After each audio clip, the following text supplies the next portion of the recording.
শহীদ president Ziaur Rahman হত্যা মামলায় গ্রেফতার আসামি অবসরপ্রাপ্ত মেজর মোজাফফরকে 23 জুলাই ট্রাইব্যুনালে হাজির করার নির্দেশ দিয়েছেন ট্রাইব্যুনাল 2।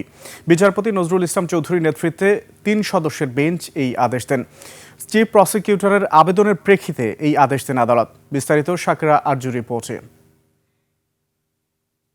প্রায় ৪৫ বছর ধরে পলাতক ছিলেন অবসরপ্রাপ্ত মেজর মোজাফফর। গত ১৫ জুলাই রাতে রাজধানীর বনানীর একটি বাসা থেকে তাকে গ্রেফতার করা হয়। পরদিন ঢাকা সেনানিবাসের মিলিটারি পুলিশের কাছে তাকে হস্তান্তর করা হয়। এরই পরিপ্রেক্ষিতে মঙ্গলবার নিজ কার্যালয়ে চিফ প্রসিকিউটর জানান, মোজাফফরকে ট্রাইব্যুনালে হাজির করার আবেদন করা হয়েছে। আদালত হাজির করার আদেশও দিয়েছেন। 10টার মধ্যে তাকে হাজির করার জন্য আর্মির অ্যাডজুটেন্ট জেনারেল বরাবরে একটি প্রোটেকশন ওয়ারেন্ট ইস্যু হয়েছে।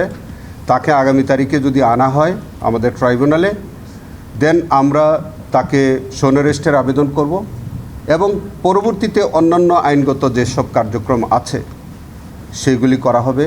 চিফ প্রসিকিউটর জানান, মুজাফফর ও মাসুদ একসঙ্গে ভারত বাংলাদেশে থেকেছেন। তাদের আসা যাওয়াও ছিল দুদেশে, ফলে তাদের বিভিন্ন কর্মকাণ্ডের তদন্তের জন্য জিজ্ঞাসাবাদের প্রয়োজন হতে পারে। মাসুদ উদ্দিন চৌধুরীকে আবারও জিজ্ঞাসাবাদের প্রয়োজন হতে পারে। এমনও হতে পারে যে এই দুইজনকে একত্রে মুখোমুখি জিজ্ঞাসাবাদেরও প্রয়োজন থাকতে পারে।